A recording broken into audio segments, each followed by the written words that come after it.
Hey, well, thank you all for joining us for this week's Lunchtime Chat with Tlingit Haida. This week is to provide you with an update from our Tribal Emergency Operations Center and share some information on the projects and services the tribe has initiated with the CARES Act relief funds that the tribe has received to date. My name is Richard Chachiakish Peterson. I'm your president, Tlingit Haida. Again, we've been having these lunchtime chats since pretty much the beginning of the pandemic, and it's been a good way for the tribe to reach out and inform our tribal citizens and the public at large about the activities going on here at Tlingit Haida. So again, this week's lunchtime chat will be focused on providing our tribal citizens with an update from our TEOC and our CARES Act funds. That being said, today we have our executive team as well as our acting incident commander and emergency operations administrator of our TEOC. So if we can, I'll just turn to each of you to introduce yourself. Teresa? Thank you, President Peterson. My name is Teresa Belton. I've been with the tribe since 2002. I grew up in Hoona, and I'm glad to be here today. Thank you. Great. Rolled.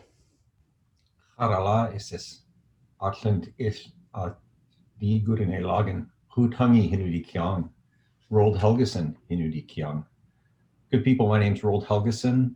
I'm the Chief Operating Officer for Tlingit and Haida. Thank you. Will Ware? Yeah, thank you, President Peterson. Good morning. My name is Will Ware. I'm the Chief Development Officer for Tlingit and Haida. My Tlingit name is Tlingit. I'm Duckdane Ton from the Freshwater Mark Sockeye House. I'm proud to be here today. Great, thank you. And Corey? Hi, my name is Corey Padron. I'm the Emergency Manager for Tlingit and Haida and the Acting Incident Commander.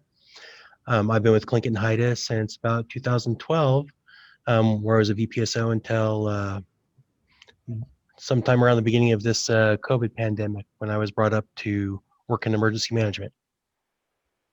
Great, thank you. Teresa, I'll start with you. As the tribe's Chief Financial Officer, you're responsible for recording the tribe's expenditure in accordance with generally accepted accounting principles and to ensure all funds are expended under the guidelines and regulations of the funding agency. The tribe has received funding from several agencies. Can you give us a breakdown of what funds have been received to date?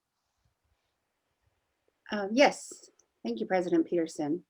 So far to date, we've budgeted $30.6 million in CARES Act funding from various sources. We have the Coronavirus Relief Fund from the Department of Treasury.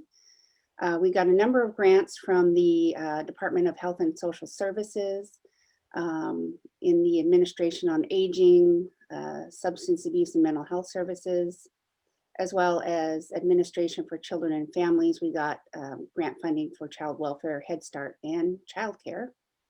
From the Department of Commerce, we got two grants. One is the Recovery Assistance Grant, and then we also did get an allocation for our 477 program. We did get one grant from the Center for Disease Control, also partnered with Housing Authority on a HUD ICDBG grant. Got some funding from the Bureau of Indian Affairs with our Aid to Tribal Government and Welfare Assistance programs. Also applied and received a Paycheck Protection Program loan. We got a small grant for masks from the state of Alaska, and then we also got some funding from private sources with Sea Alaska and Casey Family Programs. Great. Specifically, the two largest pots of funding are the Bia Direct Appropriations and then the CARES Act tribal government set aside funding that is being dispersed through the U.S. Treasury. Both sources of funding have different requirements of use. Can you talk in general about how these funds can and cannot be spent and perhaps give some examples? Sure. So our BIA funding that we got was just over $2.4 million. We also got an allocation for welfare assistance which is a little shy of 372,000. We have until September 30 to use these funds. And so we've been utilizing a lot of this funding for in the direction that they gave us. They gave us very general guidance that we can use it to prevent, prepare, and respond to the coronavirus. And so on this slide, there's a listing of some of the things that we've been using it for. Specifically, our public safety program, we've expanded that. We've also made some modifications and also cleaning for our facilities so that our tribal offices are fitted for modifications so that we are not contributing to the spread of coronavirus, and that we're keeping our employees and our tribal citizens safe. We purchased a lot of PPP, which is the personal protection equipment.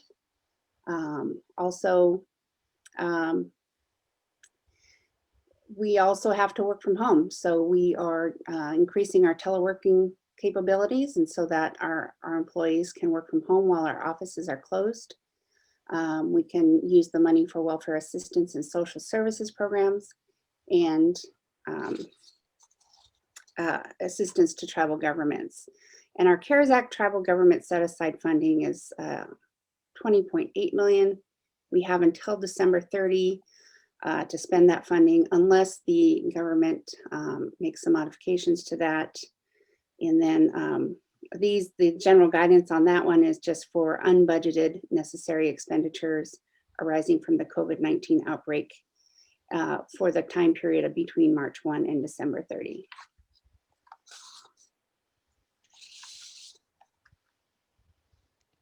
So of the funding that has been received, how much of the funding has been obligated so far for projects and services the tribe has initiated? And can you give us a brief overview of some of the largest projects? Sure. We have obligated 100% of our Treasury funding, and all of the rest of the funding has specific time periods that extend into next year. But so we're really focused on our Treasury funding first, in that we have several large projects.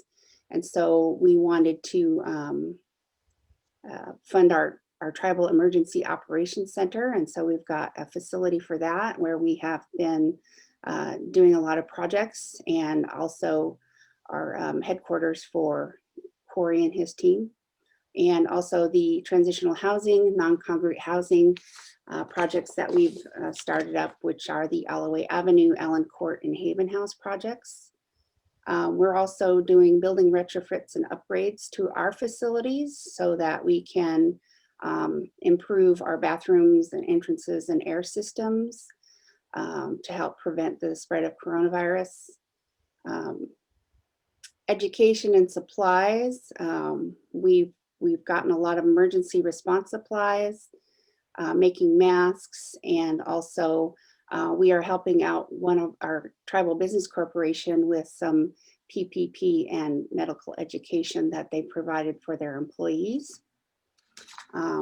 We have a small allocation to payroll, and that is so that we can have additional staff dedicated to our CARES Act relief programs and processing those applications. We've gotten a lot of equipment for our TEOC. You know, it takes a lot to move these large Conex boxes, and so we've gotten equipment to help us with that. Our direct support funding, that is actually our largest project. We've allocated almost half of our coronavirus relief funding for that from the Treasury, and that is our Airlift Northwest grant, so we can support them to continue to provide medevac services in Southeast Alaska. We have 3 CARES Act relief programs for small business, housing and utility, and education and retraining. Also to support our workforce to be able to work from home, we've upgraded some of our accounting software and our client database so that we can continue to work without having to go in the office. It's kind of we've had to do a little bit of a workaround, but you know, we want our accounting staff to be able to work from home as well, and not have to be in the office to do work, and still be able to operate and provide financial support to all of our programs at Tlingit Haida. And then we've done a lot of advertising in Southeast to provide tips and information to our tribal citizens. And then we've had to, because we were not prepared to all work from home, we've had to buy equipment for our employees so that they can have a home office, and also support their use of various media to be able to connect to other employees in the organization.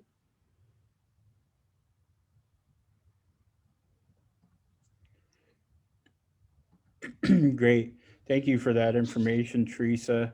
I'm going to turn to Corey Padron right now.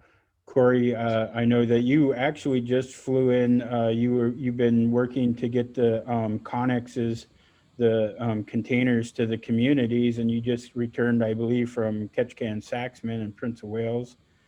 Yes, indeed. Yep. Great. So one of the tribe's very first efforts was to activate a tribal emergency operations center to provide a coordinated response to the coronavirus pandemic. Can you provide us with an overview of what the TEOC mission and objectives are? Yeah, absolutely. And the coordinated response is really the best way to kind of summarize what it is we're doing. So our mission of the TEOC is to safeguard the health and well-being of Tlingit Haida employees, tribal citizens, communities, and neighbors. And our objectives to kind of work towards accomplishing that is slow and stop the spread of the coronavirus 2019 or COVID-19, take actions to bridge the gap between supply and tribal consumers in the event that pre-existing stores are depleted and or supply chain delays, difficulties, or interruptions are or do occur. Mitigate the economic impact to Tlingit Haida and its employees from COVID-19 pandemic, and provide public information related to the COVID-19 pandemic. Great. You know, Corey, I know a lot of work has gone into developing the infrastructure of the TEOC in terms of preparation and planning for emergency or disaster response as it relates to the coronavirus pandemic. We recently purchased a new building which will serve as the headquarters for TEOC. Can you give us an overview of this building and its capacity to functionally serve the objectives of the TEOC? Yeah, absolutely. So the new building we just purchased, our Tribal Emergency Operations Center, is kind of our hub of activity.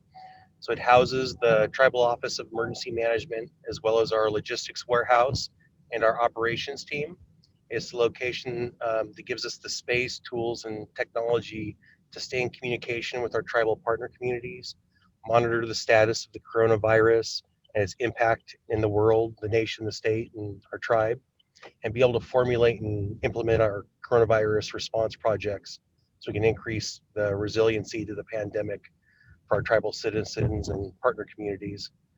So it's really the hub of our activity and our information gathering. Great. You know, and I hope people are able to see the photos and see what exactly it is. It's pretty impressive. I've been really excited to see the development there. Corey, we've committed to be a partner to the Southeast Alaska Village tribes because we share tribal citizens. Another project that has been in the works since the beginning of the pandemic was to deploy 3 months of emergency supplies to our communities. And I know this, we actually hosted a couple of regional meetings via Zoom with our communities. And so this is what was the outcome of that. Can you talk about this project? Yeah, so the our regional response kit project, I think is what you're focusing on there. Is that what Yeah. you want to? Yeah. So these COVID community response kits, they come in the form of 20 and 40-foot shipping containers that we stock with the 3-month supply of personal protective equipment and other items that'll act as a foundation for tribal communities to build on in their own efforts to increase their own resiliency to the effects of the coronavirus. The response kits were purchased using Tlingit Haida funds and backed by our own CARES Act and FEMA reimbursement dollars. They're assembled on site by the TEOC staff and include PPE, medical response kits, MREs, dehydrated food, emergency generator, pop-up canopies, folding tables and chairs, LED work lights, service carts, heavy-duty shelving, and storage totes. So once they're assembled, these kits are shipped out and delivered by TEOC staff, kind of like what I just got done doing, directly to the locations of each tribal community and the locations they specifically choose. Once they're gifted to the community, we maintain no ongoing ownership of the kits. They're gifted to those tribal communities. They belong to those tribes. And the only real requirement is that it must be used for actions in response to the current COVID-19 pandemic until this emergency is over. After we've weathered this current emergency, then the tribal community can retain those kits and add them to their own all hazards disaster preparedness resource list. So it's really good foundation for being able to take care of ourselves. Great. So as one of the leads for our TEOC, can you provide our tribal citizens with an update on the coronavirus pandemic? Yeah, absolutely. And these numbers, of course, are always changing. The updates I got this morning, for example, show the world at about 48.3 million cases and 1.2 million deaths. It shows really how serious it is. In the nation, we've got 9.5 million cases and 234,000 deaths just in the US.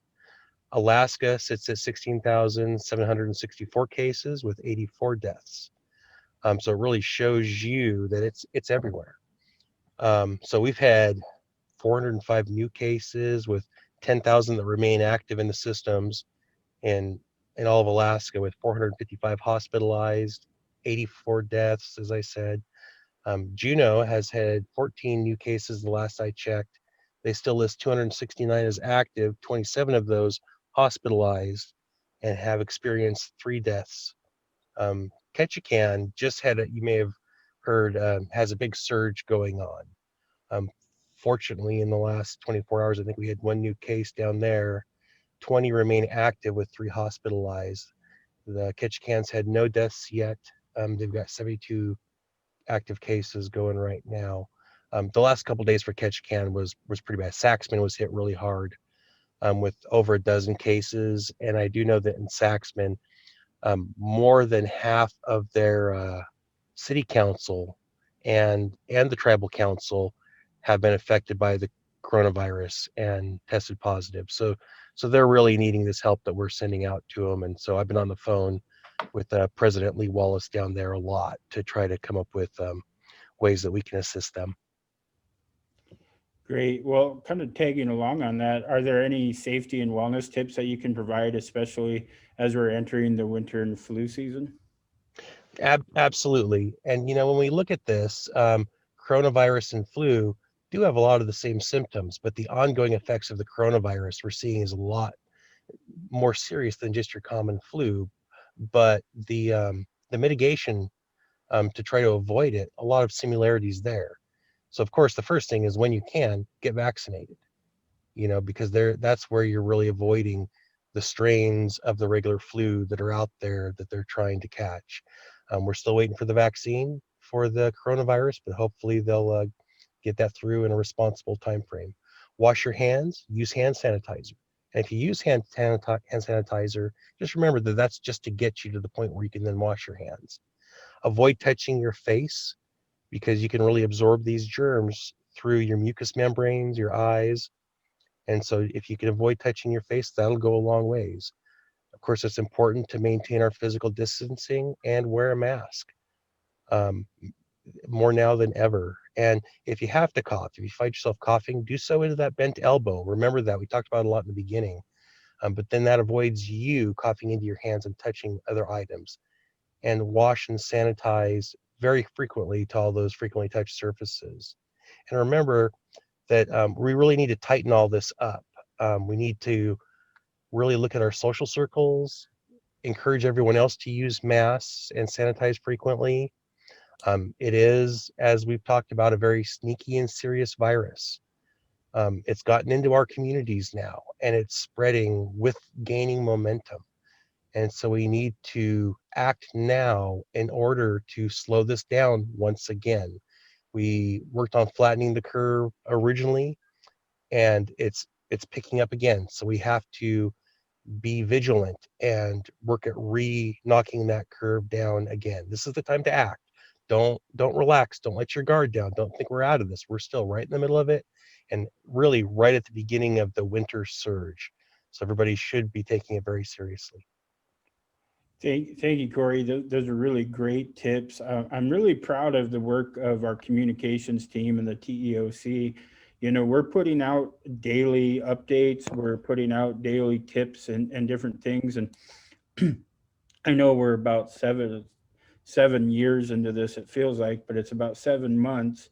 And, you know, the problem is I think we tend to get complacent and relax in some of our practices, and I know that that's something we just need to remind each other. A couple tips that I've personally, with the hand sanitizer, you know, they make the little to-go ones.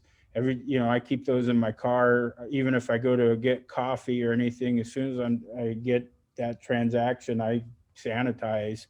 You know, I think that's really important. And I think the other is, you know, we're trying to be physically distant and not social distant. And to me, that means, you know, I've utilized FaceTime and some of these online functions and have like group chats and with the circles, instead of being in person, maintain those circles, you know, through, you know, technology. So I really appreciate all these tips and everything. Roald, I want to turn over to you. Tlingit Haida has been very proactive to safeguard the well-being of our staff, our tribal citizens, and communities. Many of our employees have been working from home for about 7 months now. Can you provide us a status update on our operations? Sure, thank you, President Peterson. So for the Tlingit Haida staff, we're continuing to do our business, but we're doing it in a remote or distance delivered fashion, mostly to protect our citizens and our staff and our families. We've had limited employees who may be going into the office. Most of those employees may be providing emergency operations or incident command functions, as well as critical building functions. That could be security, facilities, management, information technology. The mail continues to arrive regularly. We have important client service and citizen service activities coming through the mail. And we've operated some of our social enterprises as well to maintain as many of those operations as possible with very strong mitigation plans. We have adjusted their openings if there are any exposures or increased community spread throughout the Juneau area. We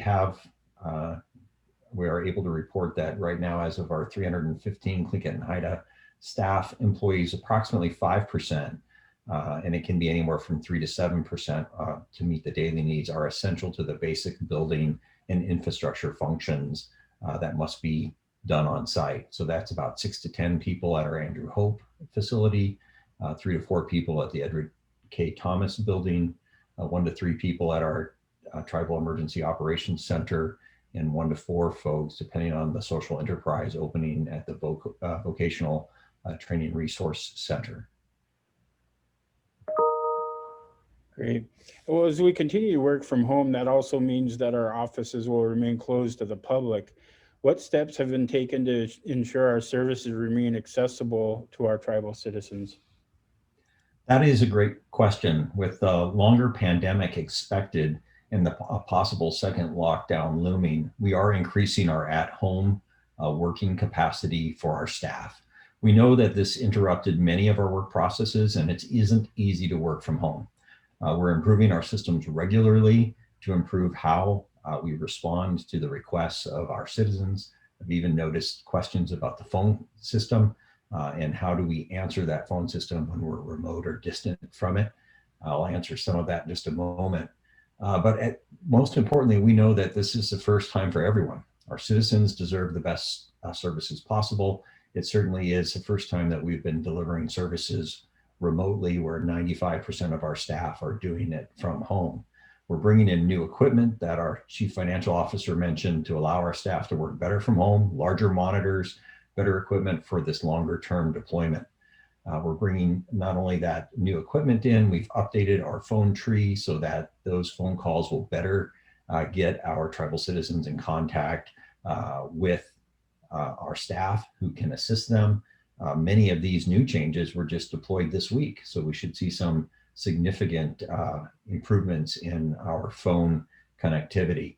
We're also have a new telephony that allows us to put our phone right onto our laptop, so we're able to act just like our phone in the office, but happen in a laptop and done in a confidential manner. We have to assure the confidentiality of the information that we are working with at the same time. Again, reporting out on our offices that remain closed. While our offices remain closed at the present time to protect the safety of our citizens, and as Corey mentioned, COVID is rapidly accelerating in Alaska, specifically in our southeast region. However, our security officers that are present can accept paper forms that are dropped off, but we highly encourage electronic forms if at all possible. Our social enterprises have been mostly open with limited interruptions due to the pandemic. This week, we did need to adjust our operations due to increased COVID in the Juneau area. And we will continue to reevaluate this as part of the recovery phase when we get to that level, which we will get to one day. We do want to just express our appreciation to all of the Tlingit Haida staff that have stood with our president and our executive council and our tribal assembly to push for the delivery of these necessary necessary tribal services in the face of a pandemic. We appreciate their commitment to the mission of our citizens. Thanks, Rold. Turning to you, Will, in your role as the Chief Development Officer, you've been overseeing the development of our housing projects for formerly incarcerated individuals who are at high risk of becoming homeless. Why is this an important area of focus for us? And can you provide an update on where we're at on these housing projects? Yeah, absolutely. And thank you very much for that question. So I came to work for Tlingit Haida back in 2013. Immediately upon entering into some of our manager meetings, we always recognized, and the talk had been occurring frequently, that we have a great concern for homelessness, especially among our tribal citizens, as well as recidivism of folks that are coming out of incarceration. And so not too long ago, a couple of years ago, the tribe started a new program within Tlingit Haida, and that was the Reentry and Recovery Program. Talia Ames is the manager of that program. She's done a great job of promoting and pushing options and programs and scenarios for folks that are coming out of incarceration to avoid the recidivism and to help them just to re-enter into society, to be productive and have that confidence to do so. And so I want to give her a pat on the back of some kudos for the hard work that she's done. What has occurred now with the CARES Act is it allowed us to continue on with that work and to take the next step to provide some housing for those who are coming out of our local Lemon Creek Correctional Facility.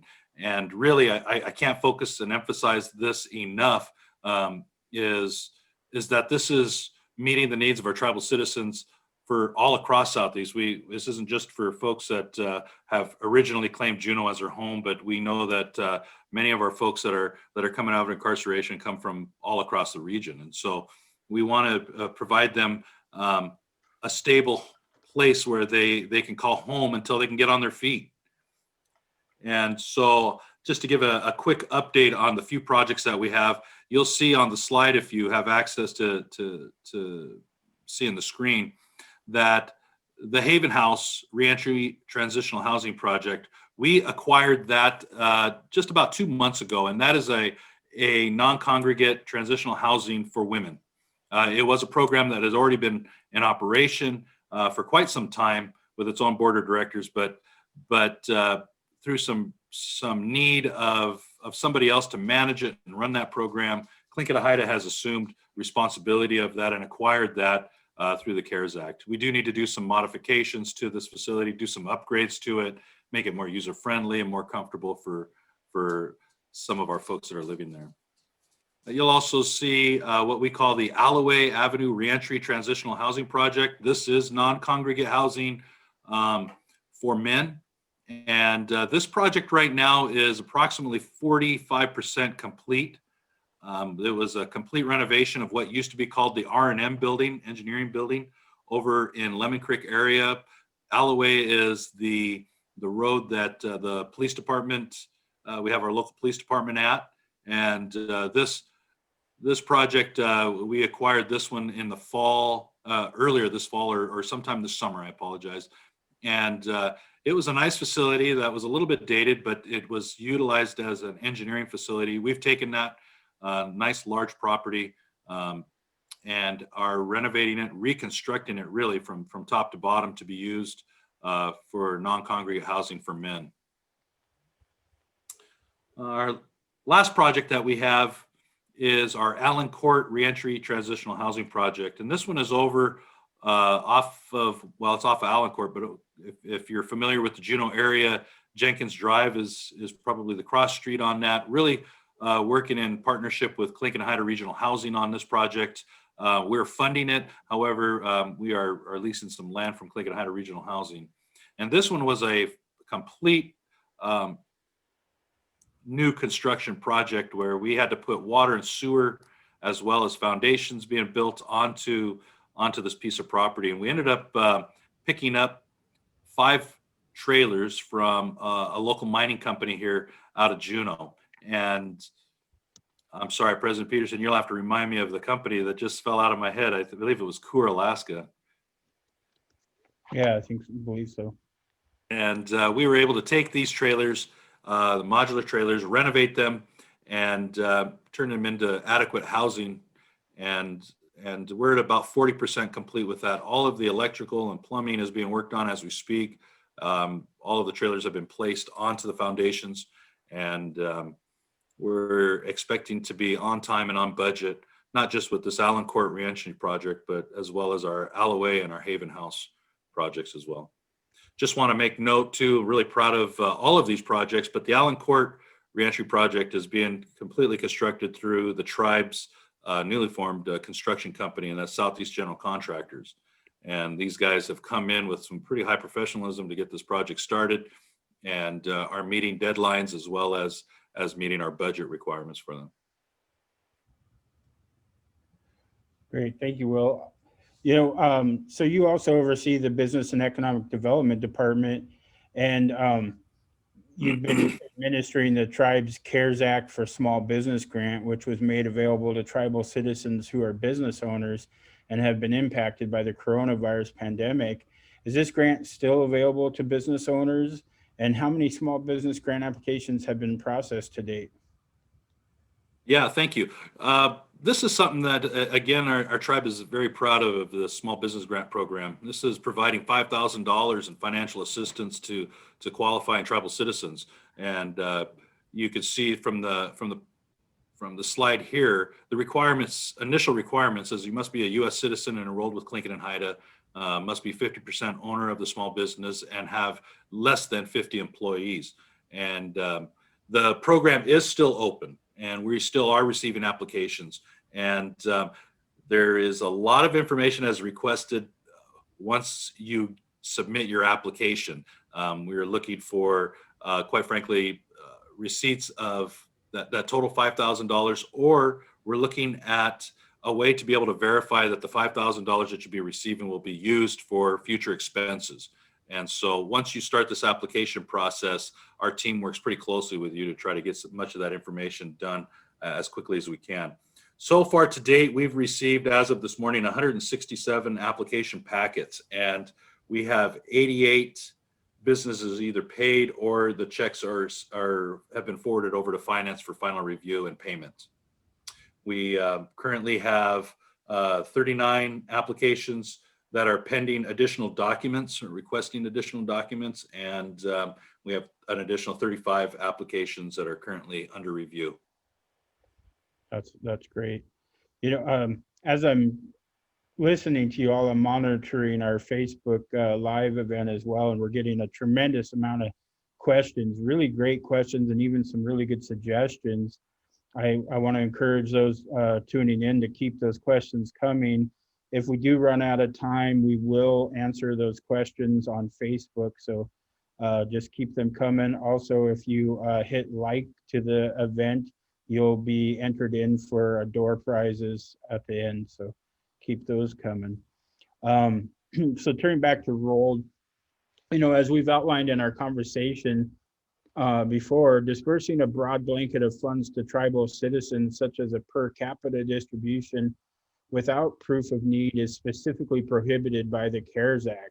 However, you've worked very hard to establish 2 CARES Act financial assistance programs. These 2 programs were launched in September, and we received an extremely high volume of applications almost immediately. Can you provide us with a status update on the program in terms of application processing time? Certainly I can, and you are correct. The CARES information specifically prohibits a distribution in a per capita fashion. We can only distribute it based on need. We have 2 programs that didn't exist in August. They now exist, and we have been quite busy with them. They're 2 needs-based programs to help with some of the CARES Act funding that we received. The first is with housing, to help offset some of our housing costs, rent, utilities. It is offsetting existing expenses. It can't be prospective. It has to be an actual expense that we have. And we can offer up to $500 for that program. We have a second program for education. We have so many folks who have internet costs because their children are homeschooling, or we have students who are attending college from a distance. They weren't able to go to school in that case. And so that is also available on the education side. Again, they're not prospective, so we actually you have to have incurred the expense in order to get the reimbursement on those expenses. Just so folks know that in the housing, for the house and utility, we also added internet to the house and utility. We recognize that so many folks, regardless of their age, have had to use the internet in order to just do business, just to take care of things at home. And so we've included internet in housing. Obviously, we wouldn't be able to use it for housing and education, but we did. Some folks don't have children in school or are not taking distance education, but they've had increased internet costs as they've been trying to physically distance. As of today, this morning, at 8 a.m., we have paid out 797 people for an application. So just in 2 months, we've paid out nearly 800 people. We have 1,784 applications that have been entered to date. As far as email applications, we're working right now on September 18th, hand delivered and fax applications through the 30th. Some folks may say, why is one moving faster than the other? We didn't have names for the database for those that had been turned in initially. And so we needed to catch up to the point that we had names then so that we could track those applications. We've paused the hand delivered and fax so that we can bring the emails up to speed. And once we have both working, we'll work on the same dates as we move forward so that it's equitable to everybody in the process. So we knew that that was a challenge, but again, a lot of learning in just the first few weeks of a program that didn't exist before. We do have a new phone team as of yesterday with 6 staff assigned to the phone team. It's exciting to have that in a new phone tree as you're coming in, hopefully bringing you to the right person at the right time. We're being very transparent to let everybody know exactly where we're at and to let them know we're working on their applications as quickly as possible. So I encourage you to go back. Again, this is a brand new program. We're learning a lot, and so your feedback is extremely helpful to us. So, Rolled, are there any helpful tips that you can provide to our citizens who are applying for the CARES Act financial assistance programs to help reduce that amount of incomplete applications that are being received? Absolutely. One of the things that I've done is I've worked on some of these applications myself, and I've learned a lot in the process. So absolutely encourage people to please update your mailing address with enrollment. You can send an enrollment to depttbe@ccthita-nsn.gov, or you can even complete your address update online, and the email address, or excuse me, the website address is right there. I encourage people to please check that out. So many of our folks, we end up moving, and so our addresses are no longer good. That process has to happen before we can process the application. We need to have the address up to speed. It's a significant number. The good news in all of this is our enrollment data is going to be pretty clean by the time we're done. So that's the good news. The challenging news is it's a reminder to all of us, and we all move at some point or another, is to keep Tlingit Haida up to speed on our current address. Please complete the full application, and please make sure that you sign it and enter your enrollment number. That will help us a lot, especially if your name has changed. Perhaps you've been married during that time period, your name is different. It's not easy to find that unless we have your enrollment number. And then complete the vendor form. And early on, it was called a vendor form. We changed it to being a client form. This is a form that's required. We have to produce it if the IRS wants to check it, and we get a big fine if we don't have that form.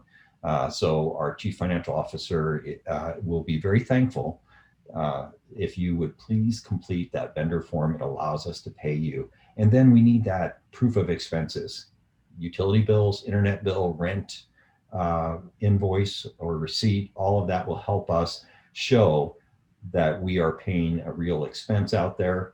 And then submit your application to the CARES relief at ccthita-msn.gov, along with all the supporting documents. You will get an email initially letting you know that we've received the application. Our staff are working. We're letting you know exactly where we're at in dates and times. And so we will be able to contact you back if we need additional information, or you will receive an email when your application is complete. If you've chosen direct deposit, once your application is complete and submitted, we're expecting 1 to 2 business days. If you've chosen a check, we're expecting a week time period in order for the check to process through, and also then go to you through the mail. So again, we started this program in early September, so we've come a long way during that time period. We've had a tremendous response. We so much appreciate being able to help out folks during this time period. We also recognize that that means a lot of our people have needs during this time period. And so we're working very hard to try to meet those needs. And thanks to all the staff who've dropped their day jobs, and this has now become their day job. And you should also know, Mr. President, they're working also nights and weekends to move this process along. So we appreciate all of our hardworking staff who had other duties, and now their duty is this. Yeah, thank you, Roald. You know, a couple of things I want to make clear. It's really important for our tribal citizens to know that outside of the CARES Act relief funds, we have several longstanding programs and services that are available to provide financial relief to our citizens and any Alaska Native or American Indian that resides in our service area. We have the temporary assistance for needy families, our general assistance, and our child care programs that are crucial to our tribal citizens right now, and are the essential programs we have in place to help our tribal citizens and families through the coronavirus pandemic. You know, we know that there are many tribal citizens in need that are not in our service area. Unfortunately, due to federal funding restrictions, many of Tlingit Haida's services are only available to individuals and families that are Alaska Native or American Indian and reside within our service area, which is Southeast Alaska, with the exception of a few village tribes that operate their own programs. This is really an unfortunate reality of administering restricted funds, and an issue Tlingit Haida is working hard to address by generating unrestricted revenues through our tribal business enterprises. We encourage you to apply for our CARES Act financial assistance programs if you've been impacted by the coronavirus pandemic, and also reach out to the tribe that is nearest to you, as many administer the same programs and provide services such as Tlingit Haida, and should be able to assist all Alaska Natives and American Indians in their service area. So just something to really keep track of. And the CARES Act program that we are administering is one that does not is not encumbered by our service area. So as long as you are residing in the United States and you're tribally enrolled with Tlingit Haida, you can apply for these funds. And I'll throw this kind of question out or comment to our panel. We've collectively worked extremely hard to develop projects based on priority. Are there any other future projects that we haven't talked about that will support our tribal citizens?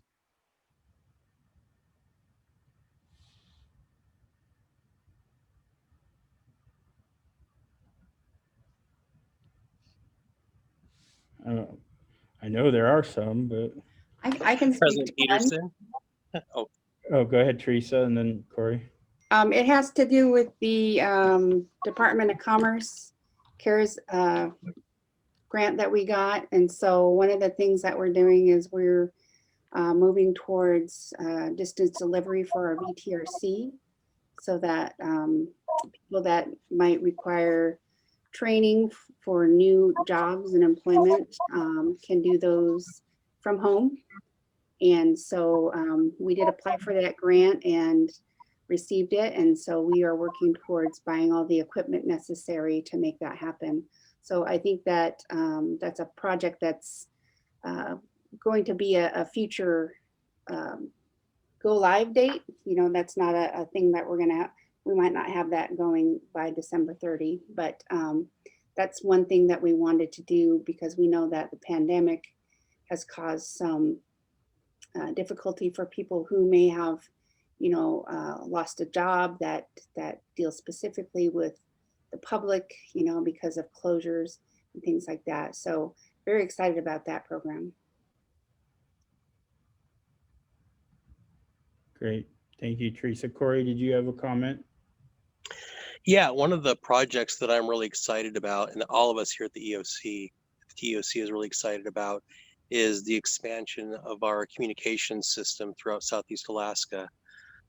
Working in our tribal communities and all of our VPSO communities, it's difficult to maintain contact when cell phones go down or if VHF systems are separated from each other. So part of the buildup of the Tribal Emergency Operations Center is a regional communication system that utilizes VHF transmitted over IP, which will tie together all of our tribal communities and our VPSO communities so that we can maintain good, safe, instant communication. So that'll be upcoming in the next couple months. Great. Well, that concludes kind of the prepared questions that we had, and I'd like to turn over to questions from our tribal citizens and friends. So again, if you have a question, please type it in the comment section. And we'll go ahead and start with those. Let me see here. So from Krista Lee Perella, I have noticed that some people are receiving one payment of 500 of the Dates Act funding, but not the other 500. Is that still coming, or is there a reason only one payment was sent? I could answer part of that, Mr. President. Go ahead, Roald.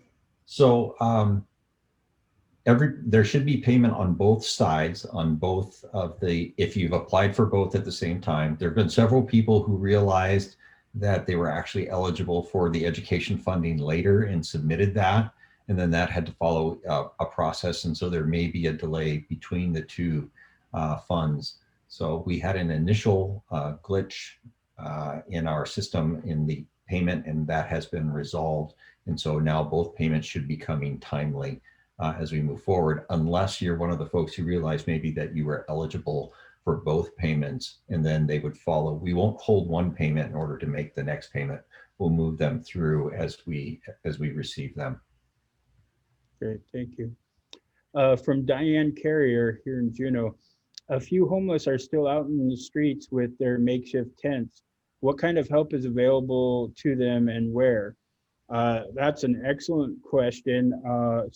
Speaking here in Juneau, Tlingit Haida is in partnership with the City and Borough of Juneau, Tlingit Haida Regional Housing Authority, and United Way. And so I know that CBJ has a warming shelter, I think at the Centennial Hall now.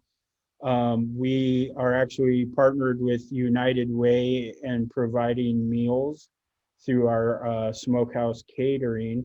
And maybe Will, you can speak a little bit to that. Yeah, thank you, President Peterson. So we are providing meals daily over to United Way. That is, like you say, is providing these meals to the homeless, and we're providing anywhere from 65 is our average meals per day. And I think we, at times when the request and the need is there, we're providing up over 100 meals a day, and we'll be looking at doing that for the foreseeable future. Great. So there are different things that we're doing, you know, unfortunately, with the homeless population, they tend to be somewhat independent as well, and not always wanting to go inside. Or so you know, we reach out and we try to work with those. And you know, if they're tribally enrolled, they still qualify for programs. So if you know homeless folks population, encourage them to reach out and you know, see what we can do for them. I'm noticing a trend today in the questions about different access to different programs and things. I think it would be really good for our TEOC to compile different where you can go for help in different agencies and partnerships. So that's something we should work on and make sure that's available, and make sure that we try to get that information, not just Juneau specific, but you know, in our other communities as well. So if you're in those communities and you know those resources, please feel free to share those with us. And we would greatly appreciate that, so that we can then reshare it with our citizens. From Heather Mebon, having to shelter at home, I have seen funding for children going to school, funding for internet. Is there funding for elderly and disabled that need to stay home and do what they need on internet? I could answer some of that. Go ahead, Rob. So as we were looking at the utilities portion, we realized very quickly that internet has become a utility for your home. It now is essential to do business, to pay bills. It's not just something that, as was in the past, that it was more for entertainment. Now it's become part of what we need every day. And so as such, we included that into the home and utilities portion. So even though we initially had considered internet in the education portion, we moved it to the home portion as well. Great. A question from Mona Wig. Is there something in place by the tribe, or do you know of resources for tribal members who have tested positive, are in quarantine, for grocery shopping, cleaning supplies, etc.? You know, Mr. President, I think this is an excellent question. And so we are not only citizens of the tribe, but we are also residents of the state of Alaska. And as residents of the state of Alaska has the health powers, and their health powers that they're taking care of here have to do with COVID-19. It's very important that we hold the state to its obligation to care for folks who need to be quarantined or isolated at this time. There is information on the state of Alaska's website. We need to contact our public health nurses. If we are not able to quarantine in place or isolate in place, we need to be reaching out. And if somebody needs to contact our TEOC, we will assist in reaching out to the state public health, asking them to please step up to the plate. This is part of their obligation to protect the public's health, and assist our folks who have to quarantine or isolate in place if they have a COVID-19 exposure or a diagnosis. Great, thank you for that, Rold. Again, you know, we do a daily update too that we put out through our media. And maybe as we have those resources or advice, we can start incorporating those in there as well. And I hope people find those useful and valuable. From Delphine Kadek Smith, for elders and disabled living in Juneau that do not have access to transportation, would there be someone to get applications to them, help them fill out and turn it in for them? Many do not know how to do email, having family and friends to help is not always an option. Delphine, I think that is an excellent question and point. I was talking to Rold on the side of the conversation, and, we're doing the partnership with United Way, and we have our elders program where we provide meals, and we have courier service that delivers those.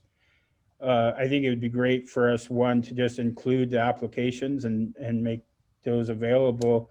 But then as we get the physical applications and the elders going through them, we do, as Rold stated earlier, we now have a bunch of folks on answering phones as of yesterday. And we've always had it available for our elders to call in, and we can literally walk you through the application and help you fill it out. And if they don't have a physical application, they can call in and do that as well. Am I correct there, Rold? That's correct. We do have people that can stand by. If you call in to this 463-7788, we do have staff that are available to assist elders specifically in completing the application. Yeah, absolutely. The one thing I appreciate about us doing these lunchtime chats and having this back and forth with our viewers, our citizens, we'd like to think we have all the answers and we know everything, but we know we don't. And so specifically like Delphine's comment there, I'm thankful for you to point these things out, because every day we want to do better than we did yesterday for our citizens. And so we appreciate all of you who tune in every week, who offer your suggestions, questions. It really does impact us. So I just wanted to share that. From Julia Barriantes, hope I got that right. Is the CARES Act only for Alaska residents, or can the lower 48 apply? Absolutely. This is one of our programs that we're unrestricted. So as long as you're a United States citizen residing in the United States, you can apply. And the reason I emphasize that is we do have a lot of tribal citizens that live in BC and the Yukon as examples. And unfortunately, because these are US funds and these aren't our own funds, we can only service those residing in the United States.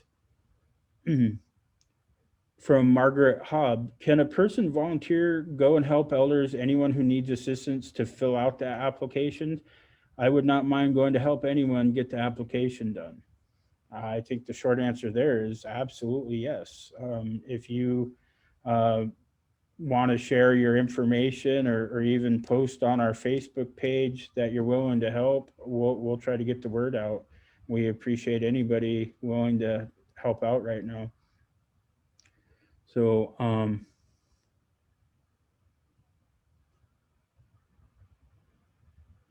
so this one is from Jeffrey Osborne. Hello, my name is Jeffrey Osborne. Was wondering if I can get an application to fill out. I'm currently in Anchorage, Alaska, and wondering what all help is TNH giving out. Absolutely, Jeffrey, and go ahead, Rold. First, Jeffrey, you can go to our website. If you go to the main page for Tlingit Haida, which is ccthita.gov,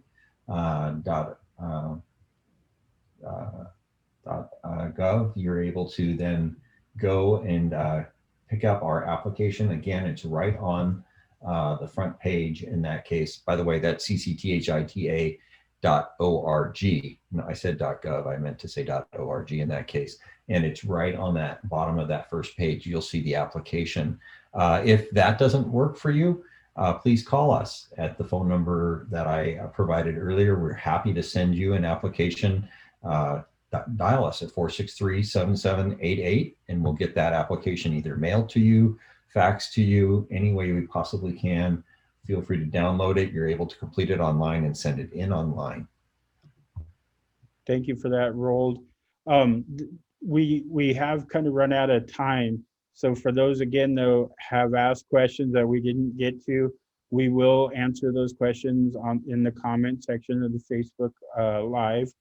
And so please go ahead and keep sending those questions.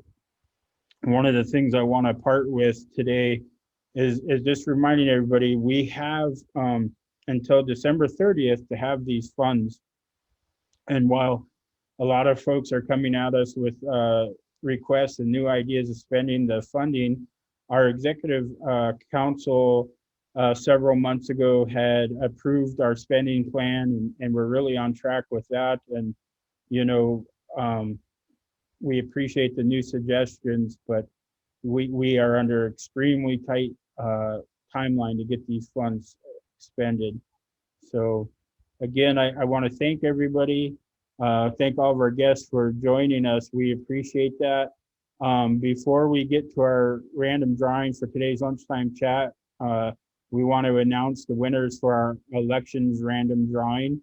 So I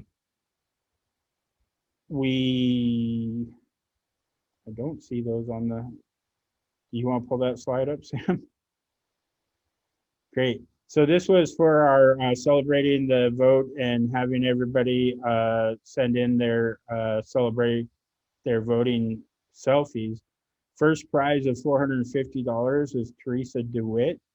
Second prize for a hydro flask, Gerald Maeda. Third prize for a berry picking bucket, Robin Neinfeld. Fourth prize, Formline sweatshirt, Natasha Clevenger. And the fifth prize, hydro flask, Mike DeWitt. For those of you that won, please send in your contact information by private message to Tlingit Haida's Facebook page, and we'll make sure to get those prizes out. And then for the door prizes today, we have winners Alfred McKinley won a hydro flask. Larry and Juliana Fitzsimmons won a David Boxley Formline t-shirt.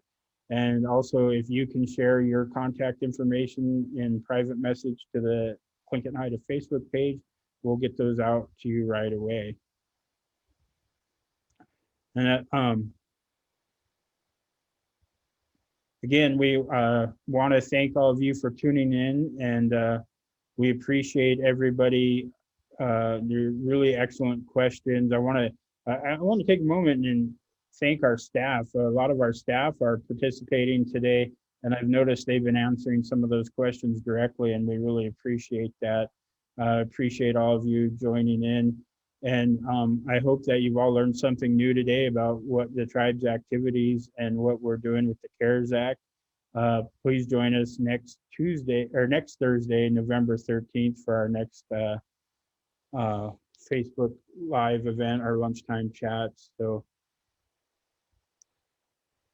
and with that concludes it. And I want to thank my panel today for joining us and for your really great job answering the questions. So wishing everybody be well, be safe. Our numbers are increasing, so you know we got to really take this seriously. We know there's some big outbreaks happening in some of our communities, and you know, we want to share our prayers for those that are, especially our elders, really concerned to see so many of our elders contracting the virus. Be well and be safe, and we'll see you next week. Thank you.